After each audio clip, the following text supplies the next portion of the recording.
Thanks. I have a dream.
Let us rejoice and be glad that we're in it.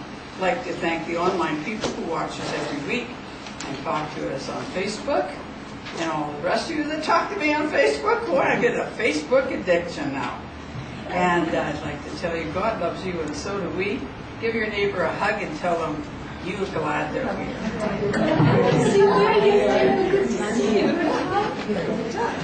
And I'm glad that Sylvia's here.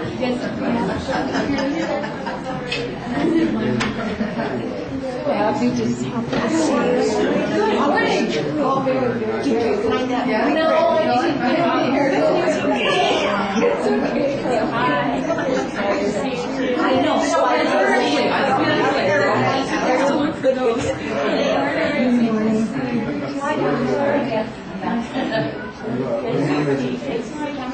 Yes, it is. Consider yourself hugged here.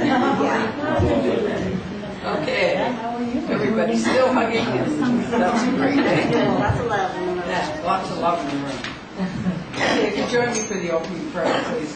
Heavenly Father, we're so thankful that we're able to come here Sunday mornings, open our hearts, our minds, and our hands, open it to that love that is unending, that is in the source of your love.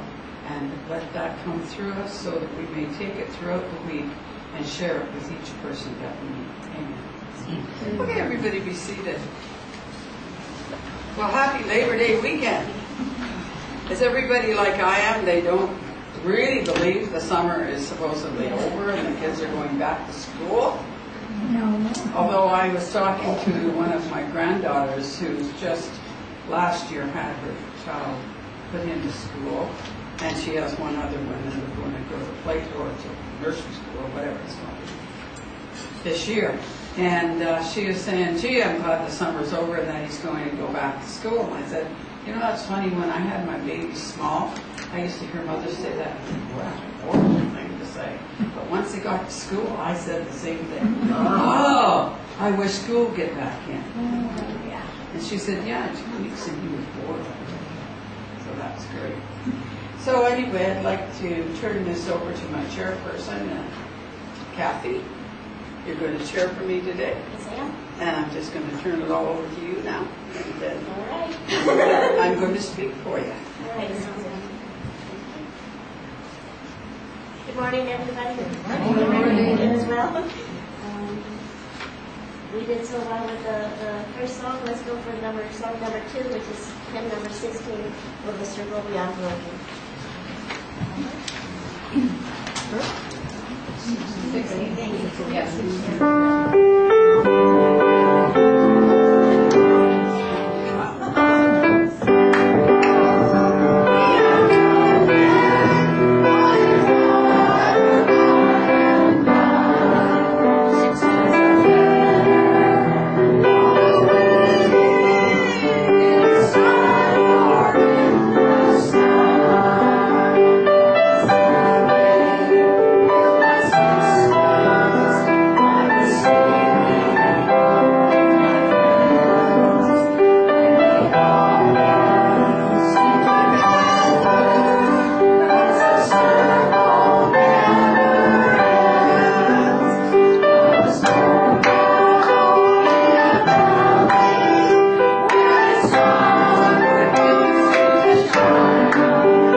And she told me I liked what I heard, so I attended that Sunday. And let's give Barbara a round of applause.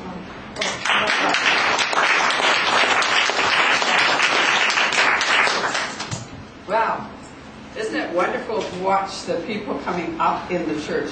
When Kathy first came here, she was quiet, shy little girl back in the corner. Yeah, well, literally. Whatever. And she was just a pleasant smile down there when we were speaking throughout the times that we've been talking.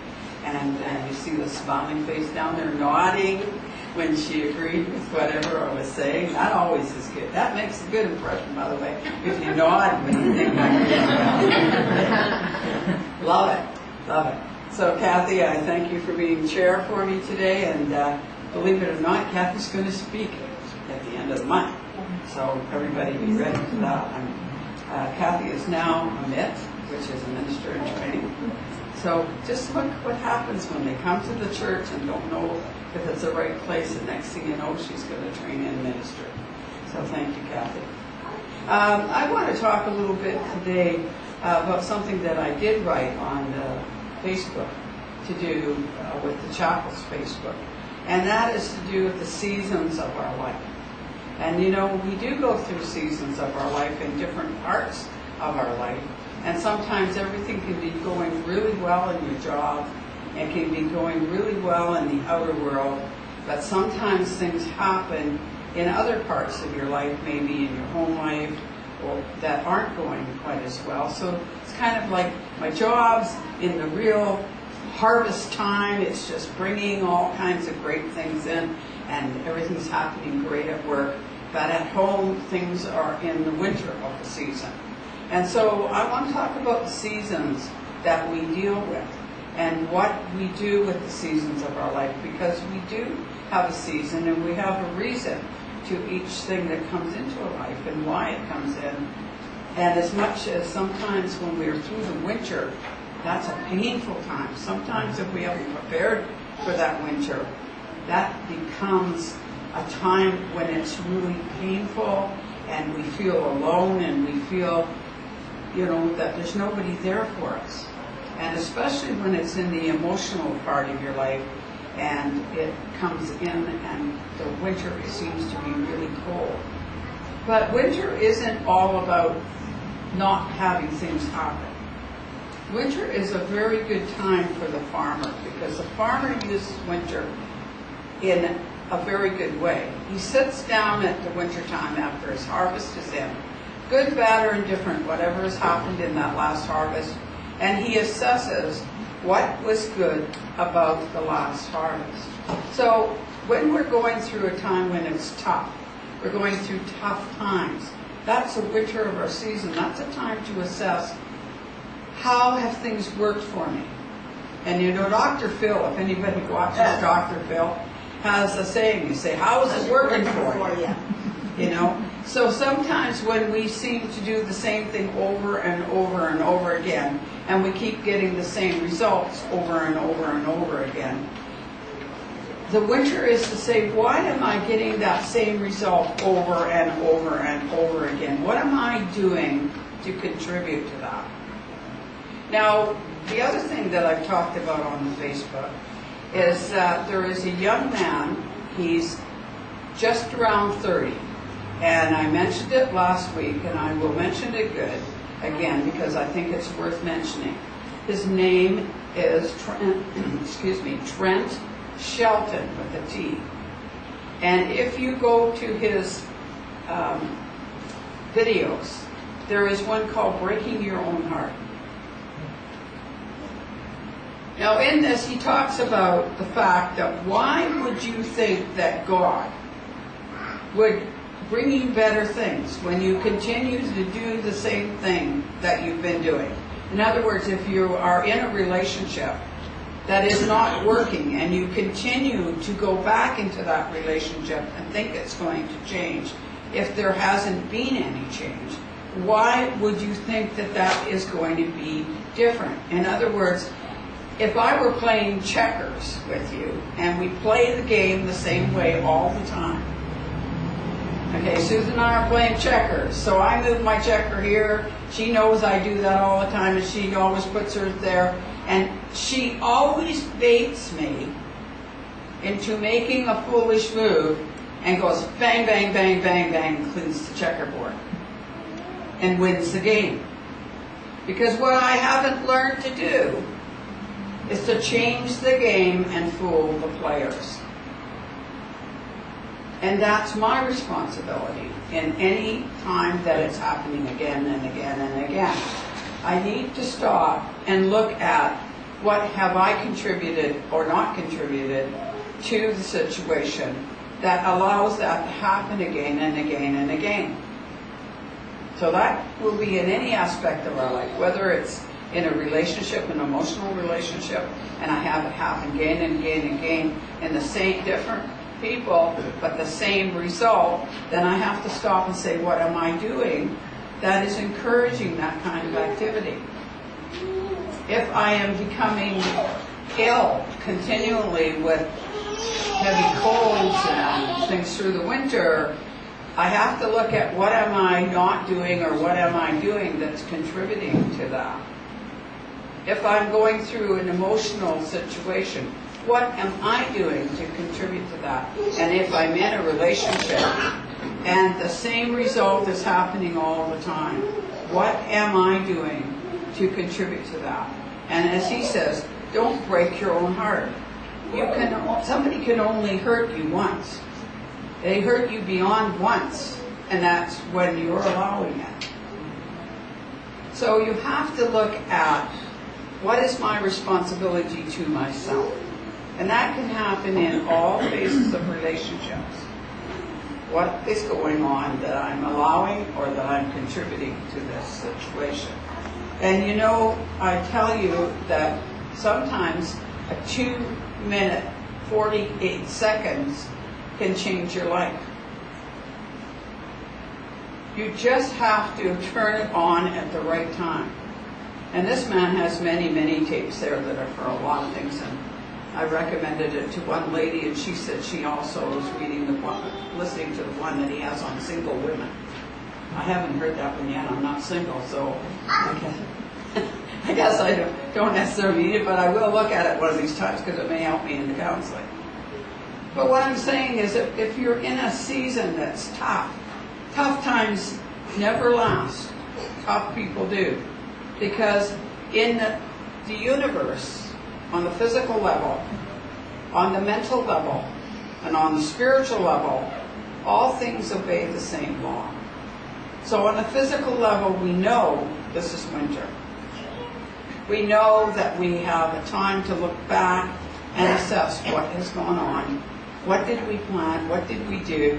What can we do differently on the next harvest?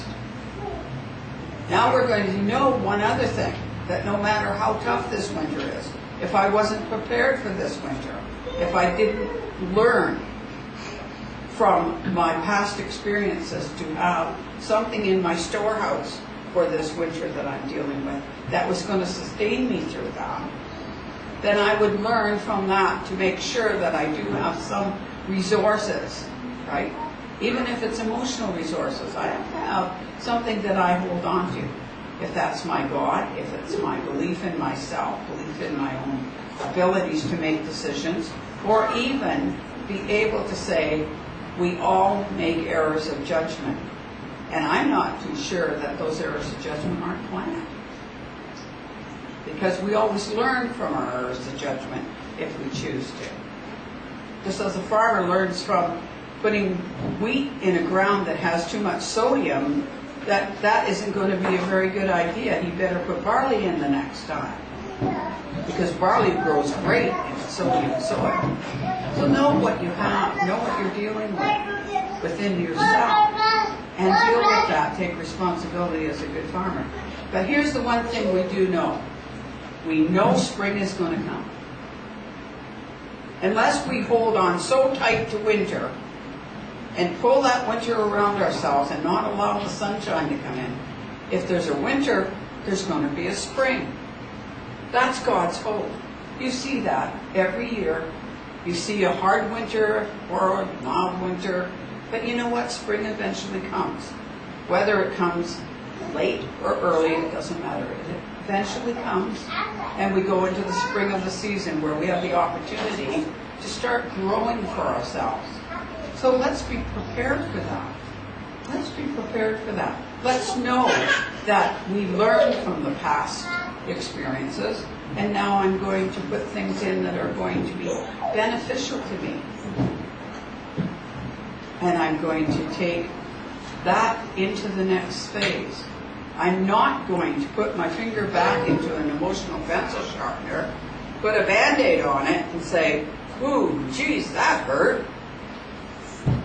And then come back the next year and take the Band-Aid off and grind it again through the next seasons of my year until I get back in the winter and find my fingers all chewed up again. That is a very foolish thing. So this is what this chapter is trying to say. We break our own hearts if we don't learn from the experiences that we have. The biggest problem that I think that most of us have is opinions of somebody else. What's the other people's opinion going to be? I've got some good friends that are sitting in the congregation right now that know that I went through that just not too long ago. What's everybody going to think of me? Well, you know, what they think of me is not my business. What I think of me is what my business is. Do I know and am I assured that I did the very best that I knew how to do based on the information that I was given at that particular time? Did I learn from that situation? And am I going forward from that situation? Am I taking my thumb out of my mouth and quit internalizing all the pain and quit pointing at all the people who brought me all that pain? Take my thumb out of my mouth and look around at all the opportunities that I have. I have a spring now. Spring has arrived again. It's here. It's here for me. It's here for you. No matter what you're going through, there will always be a spring.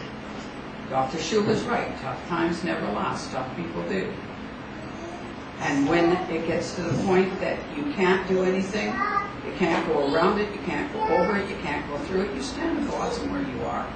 Until such time as that spring comes and you can walk out into the sunshine and choose new things for yourself. You have personal responsibility as one of our most important principles in spiritualism. Regardless what church you go to, you will find that even there's adaptation to all the other principles. That one remains the same. Personal responsibility. Very short sentence. Very big emotionally.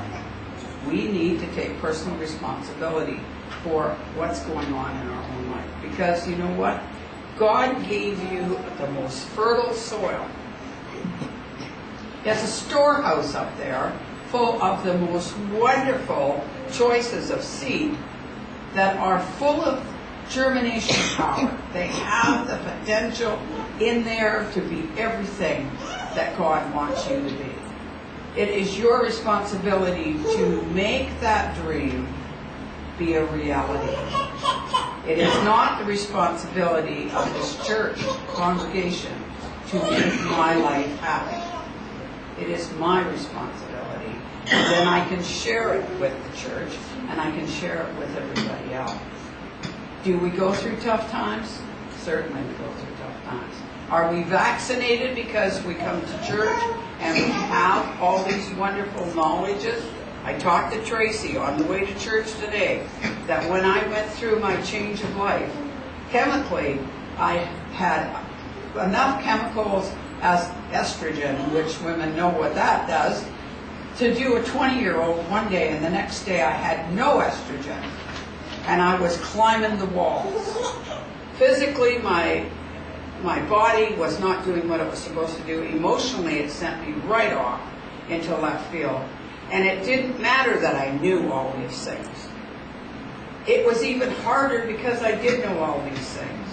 Because I was going through an emotional hell, and I could not get a grip on it.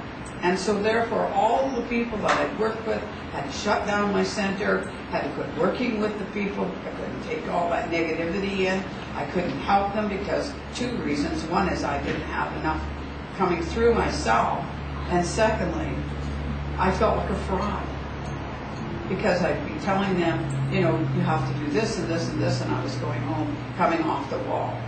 So I shut down that. Shut down everything except teaching and talking at the church. Well, I went through that. And eventually pulled myself through it by, as I say, the right teacher being brought to you at the right time. The right video came into my life at that time, and I watched it. And I realized that I could pull through this, that there was sunshine at the end of the tunnel. So you are not unique if you're going through tough times. Whether it's with your family or whether it's with your spouse or whether it's with your boyfriend or your girlfriend or whether it's with, you know, your own emotions. You're not unique. Remember that God is there and that there are better days. And just open your heart and your mind and your hand and allow yourself the human dignity to let yourself come through it and not hide it. Let people know that you are open to receive the help, and God will supply the teacher or the person, the guider, guidance to bring you through that. Thank you.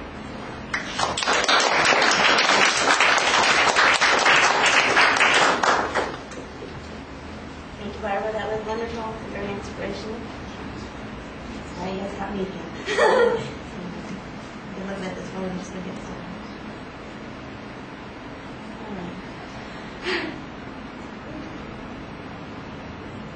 So we are a healing ministry. We have a chair set up in the back there for anyone that would like to receive some healing today. For those that are going to stay in the chair, we're going to play a nice meditation to enjoy. Please, anybody that like healing, go to the back of the room at this time, and I will turn on the meditation.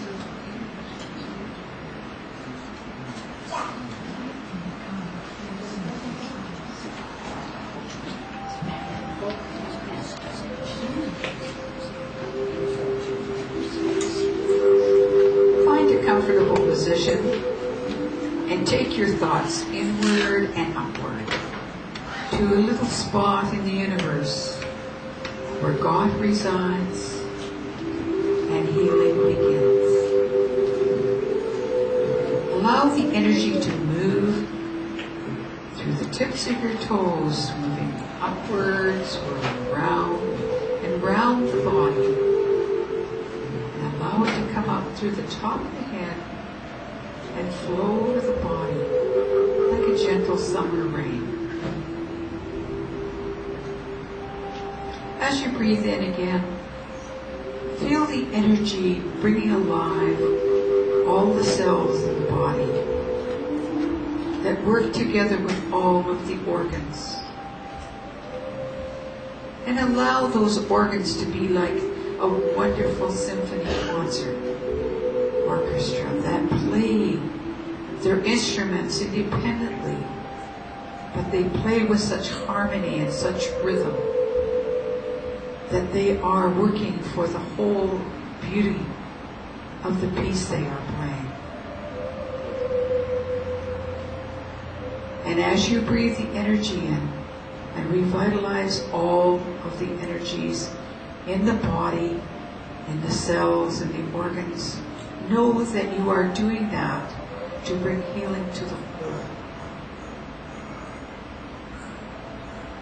And as the energy comes in again through the tips of the toes, allow it to expand into the mind.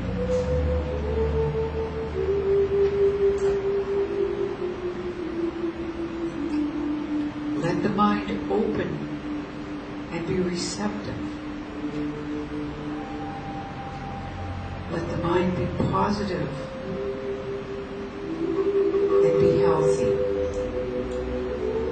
so that it may touch the dreams, the ideas that God has to make you all that you can be. Allow those dreams, those thoughts, those energies to come through the mind to healthy growth, so that they will grow and produce the dream that God has for you.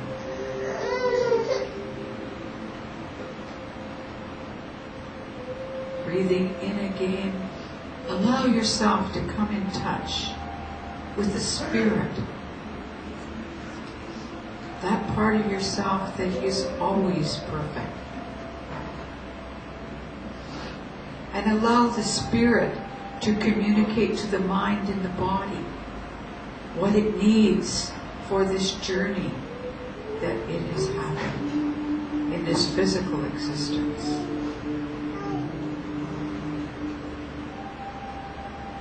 And as you have healed your own self, body, mind, and spirit, be like a pebble in a great pond of energy, and allow your energy to move forward and ripple outward, and let it touch each member in the room. And joining together, allowing the energy to draw through everyone to facilitate the healing.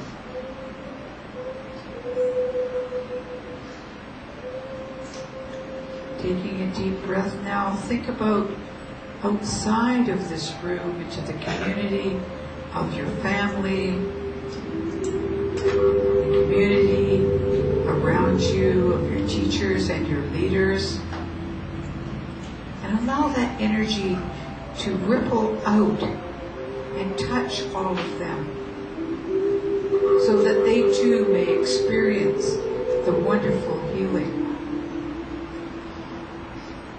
the wonderful peace.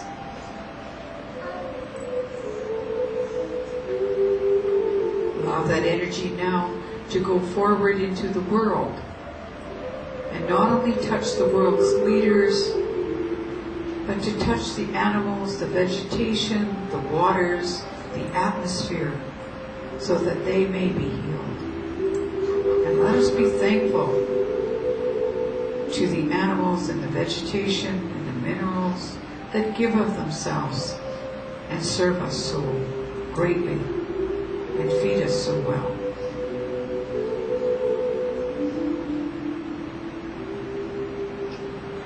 Allow us now to reach out into the universe, into other parts of the universe that we are not familiar with, for many mansions in God's world that we are not aware of every room in every mansion.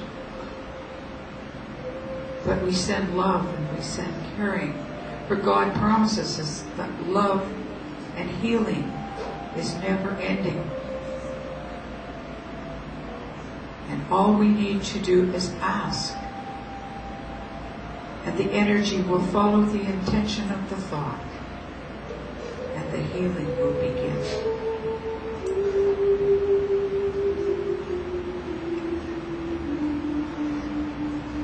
Now as we circle back to the seat of the soul,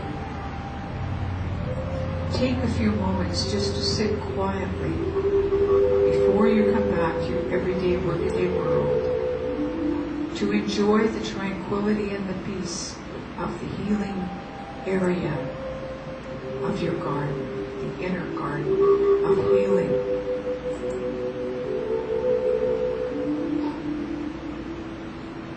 And know that you may visit here at any time, and God has promised the love and the healing is never ending.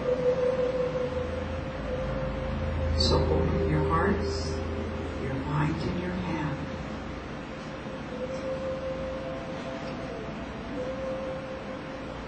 God bless you, and He sends His angels to keep after you.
Welcome back, everybody.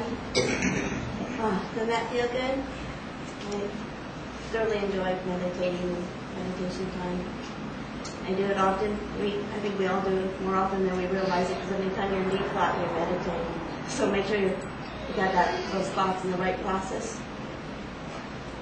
I remember the first time, one of the times I came to Kirsten, Doris says this was the first time that she was up here cheering. And I was so impressed at how well you did. And now I'm thinking, I thought it was hot down there. It's hotter up here. Trying to keep my cool. Trying to keep ice on my shoulders here. The next segment of our service is caring and sharing. We don't have somebody assigned to come up here, but we welcome if someone has an inspirational moment that they had this week that they'd like to come up and share, or this year, or a nice poem or a prayer that they would like to share with us. We would love for you to come on up. If not, then we will move on to our next portion of the service, which is welcoming new people. No, announcements. Almost good. Okay, announcements. Well, we got a lot going on. Oh, you want to come on? Sure. Oh, good girls. Hey, always got something inspirational to say. And I'm just going to share with us. Thank you very much, sister. Thank you, Sue. Good morning, everyone. Good morning. Good morning. I thought I'd just share my experience that I had this week. I was able to enroll in a 5-day program at the Haven in Gabriel Island, and it's a program called Come Alive. And I felt because of the stage and season of my life that I'm going through now of having to figure out what it is for me that I want, it was an appropriate time to do this just a week before the semester started. My son's going off to University of Victoria. And the irony is he was moving out from Langley to come to Victoria at the same time I was traveling to Nanaimo by ferry and then onward to Gabriola to do my work. So I couldn't actually physically really be there to help him move all his gear. And I think that was actually for the best on so many levels. But the point was that I was there for me, and I realized that this was the biggest challenge for myself, was to do something that was consciously, therapeutically, intentionally just for me. I made the decision to go. I had been thinking about going to something like this at the Haven for a long time, and the program Come Alive consists of, if you've ever heard of the place, it's quite well known now. I think the founders of it also started Hollyhock years ago. And the Haven now is a 30-year-old place, but it's certainly alive and vibrant. And in fact, there was a man in our group who was about 20. So for me, he mirrored my son, and it was wonderful to have someone like that in the group with whom I could really connect. But the point was that we would go through a certain amount of sharing our stories with the intention to come alive for ourselves. And the biggest thing I got from that experience, and I think that's probably true for everybody who's gone to something like this, but I think it's also a big reminder that we all need, is that we have the means within our bodies to heal ourselves. And it's a mechanism that we use our lungs with, and it's called breathing. And I just had to remember to use that. However, there's lots of tools for it. There were lots of ways to breathe. Breath by itself is, we take it completely for granted. However, we can actually take it more for granted than we do. We have this wonderful mechanism known as the breath, and we tend to suppress it, sublimate it, restrict it, ignore it, do all sorts of things. And it really is a tool to help us come into ourselves, into our own bodies, and into our own space of being. So I would like to encourage everyone right now to put their feet flat on their floor in front of them. Shut their eyes. Go ahead if you feel like doing it, and if you don't, that's fine too. And just take a big, deep, conscious breath in, all the way to the top of your lungs, and out through your belly. Try it about 2 more times, and just go start again, slowly. In, all the way to the top.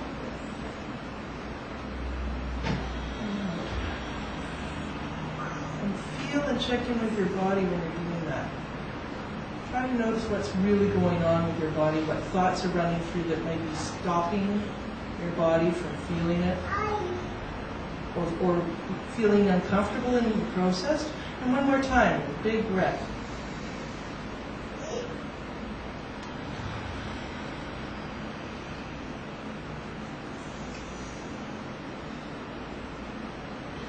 Notice what you're thinking or feeling when you do this. I think this is something we don't do enough for ourselves, is really pay attention to what we are saying to ourselves in our body. And our body is far more intelligent often than our mind is. Our mind is the monkey mind, things running all over the place. Whereas our breath, when we're doing it, either we're not doing it and we're avoiding it with our monkey mind, or we're actually using it as a way to get air and space and time for ourselves. And if we do nothing else but that for ourselves, probably we're giving ourselves not only the biggest gift to ourselves and our body and our lungs and our internal organs and everything else that's going on inside, we're giving mental space as well. But that allows, when we do that, we allow that for others around us. And this is the biggest thing that I think I was getting for me. I needed to take the space for myself, because I really want to give it for everyone else, and I was very good at doing that. But there was something missing for me. I needed to bring it in home. I needed to bring it to myself and allow the feelings and thoughts and things to go where they would go in order to heal them and make them whole through the breath. So I just want to invite you all to consider that again for yourselves anytime you're feeling like the monkey of the mind is running rampant, or you're doing for others and people pleasing, and you're not feeling in yourself in the world. Because it's you who has to be in the world, no one else. You're there for you, and once you're there for you, you can be there for everyone else. So, thank you for sharing my experience that I had at Haven, where I really had to learn. I'm going to work further on this. It's not by any means over. This is like the renewal and beginning for me. But I really would like to share with you a gratitude for sharing that experience that I had in that 5 days that I was away.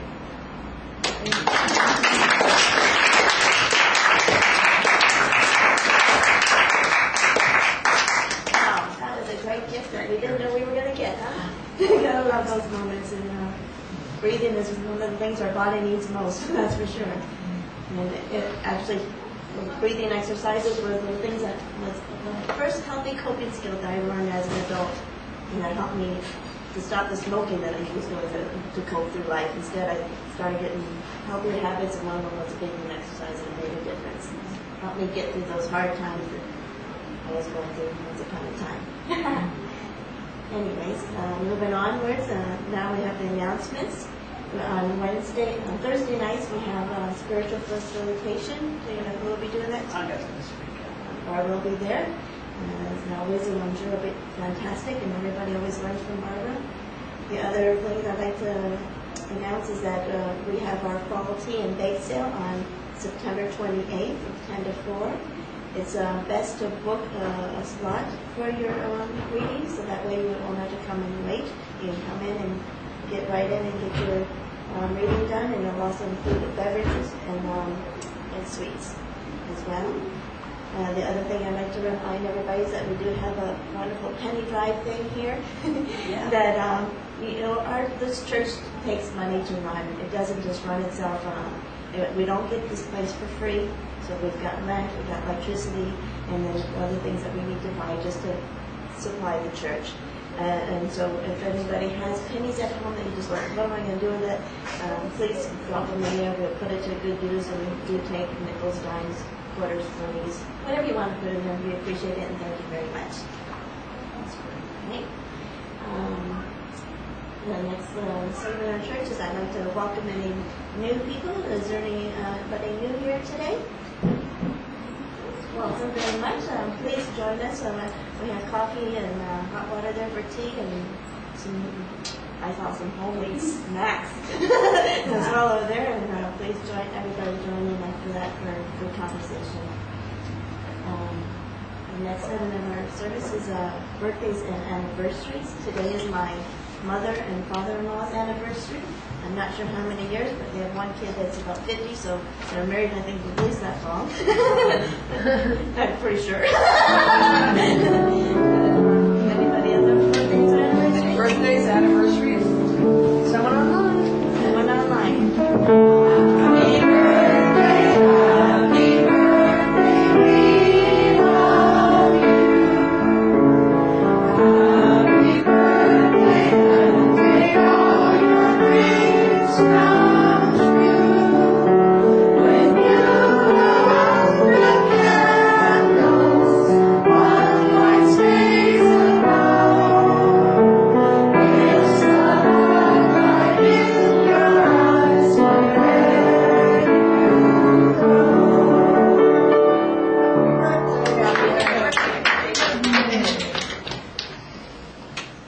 And we're going to do our next segment of our service.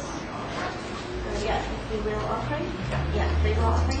There is a couple baskets. If somebody volunteer and grab a basket and go around and help with the collection, that would be great. Usually I'm down there, but I'm up here today. Thank you very much. All right, we'll start with we'll sing song number 21.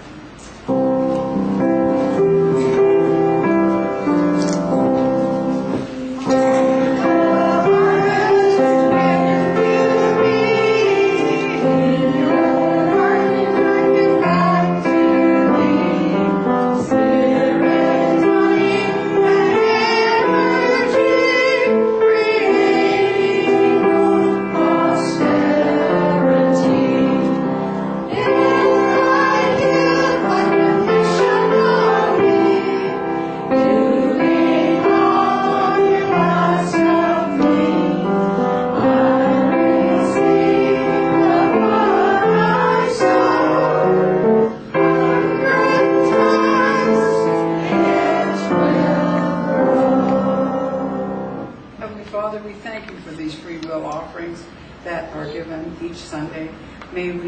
the highest and best for this church, congregation, and the community at large.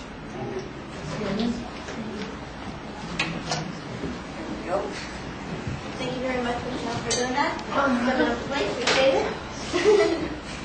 The next part of our service sets us apart from most churches out there. We have a mediumship that will be done by Brenda today. Yeah. And just going to sit here and enjoy this much. We were giving Kathy a little training session before, and she was saying she hasn't done the mediumship and she's in training. Does she have to be a medium?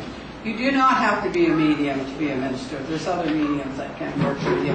If you're uncomfortable with being a medium, you don't have to. But we were standing there. You do card reading, though, Kathy. And so she was saying, well, maybe I could bring my cards. And I said, well, you can, but you don't really need to show them. But just in your head, just think of a card that's in your deck when you look at somebody. So is it okay if we share your information, Tracy? Yeah, sure. Okay, so I said, pick something in your cards for Tracy. And she said, what did you say? Freedom. Freedom. So then I took one of the cards that we have and I turned it over, and it's a ship coming in. Well, any of the older people that know the old sayings, my ship coming in usually means financially things are coming my way. I'm going to get prosperity. So kind of putting those together, we could kind of say to Tracy that, and of course, I had the opportunity to be riding with Tracy to the chapel and had a chat, but Kathy didn't. And so I said, well, now put it together, Kathy. So she said, okay, I feel that maybe there's some financial ability, freedoms, you have a little bit more freedom and things of that nature. Well, unbeknownst to Kathy, Tracy's been going through a health challenge and was in a position where she wasn't able to work. In fact, she's lucky to be on your feet and alive and well, aren't you? And God bless her, and God bless God for the health that they've given her. But then, that wasn't something Kathy knew. Kathy also didn't know that last week on Sunday that she'd had a conversation with someone who offered her a part-time position. And so that will bring her a little bit more financial freedom. Is that not true, Tracy? And so really, that goes to show you that it isn't really difficult. You just wait for Spirit to give you a symbol and then go from what they give you the feeling that means. So I'd like to come to Barb. Barb's an I shouldn't say old friend, long-time friend of mine. Hey, Barb. Yes. But we don't see each other very often, and she dropped into church this morning, and we were just saying there's 3 Barbers here, and that's a good name. So, Barb, I'd like to come to you because I do feel that you are going through a tough situation similar to what I'm talking about, the winter there, and you are going through a lot of looking back, on what maybe I could have done better. Well, really going back is only to go back to see what I can use as a tool. We don't go back because even God can't change that past, right? So, and if we could go back and change the past, we wouldn't be here. We'd be somewhere else. Probably would do it that way. So what I'm looking at is that you are coming out to the beginning of a spring for yourself. Okay, things are going to start getting better. You're at the tail end, and it's going to be really important that you discern within your mind what you want for the next 10, 15 years of your life. Because what you choose now with this new spring coming up is going to be what you're going to be dealing with over that period of time. There are some tough decisions that are going to have to be made. Not necessarily what you want to do, but what you need to do. And there's a very large difference between need and want. Want is something that we have, we're in a position that we can just kind of choose. Sometimes we're in a position where we have to do what we need. We don't necessarily have a choice other than to either cry about it or go forward with it. Okay? We always have a choice, how the attitude, how we go through. So what you need to do, and don't beat yourself up about it. Do you understand? And so you have a lot of support from the other side on this particular situation right now. A lot of your spiritual side, and we're not talking about family now. I'm talking about spiritual angels or people that are working with you, that are with you at this time. So God bless. Okay, so. Or can I just say, I was a funeral yesterday, Were you? and there were all these angels All came in? around. So I know that they're there. They're there because you need some support right now too. Not only, Just all of a sudden, all these angels. and you could feel them support there. And they will be there to support whatever the choices that you need to make now. I think it's a tough decision. You understand what I mean? It's a really tough decision, but it needs to be made. And it's not something that you have control on. You know, if you could wish all you like that it didn't have to be made, but it does. And I'll give you a big hug because I know I'm going through similar stuff myself, darling. And, you know, we have to make tough decisions sometimes. Okay, so now we'll go on. For time, we're still okay for time. I'm coming to the other Barbara. Hi. I was saying to you that I'm enjoying on Facebook. I'm getting addicted on Facebook. I really enjoy your connection with Mother Earth, if you want to put it that way, with the ecology and the things that are there that we don't just own it. It belongs to a lot of other organisms.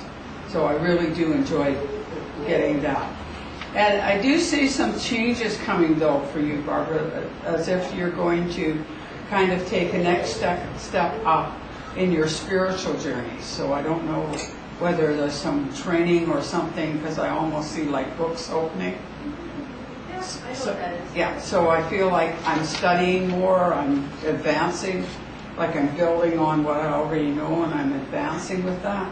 And it's like anything else, you know, we go to school in grade 1 to learn the basic variables and the basic gradients and building blocks each year.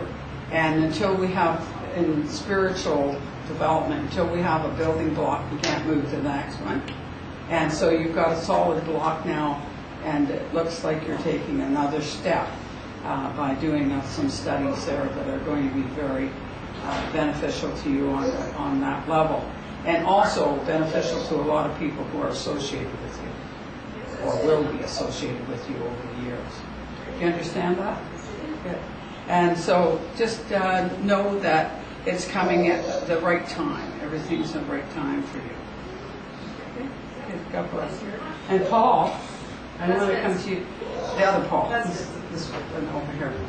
I want to come to you. I'm so glad that you brought Serafina in to see us. That's our little baby that's been here since the time she was just an infant. She came, in fact, before she was an infant. That's right. She used to come with Mama. Mama can't come now because she's working. And it was so wonderful to see her. But I want to talk about you, Paul. And I feel that you have also been in a really winter of the season. It's time for you to step into the spring. You're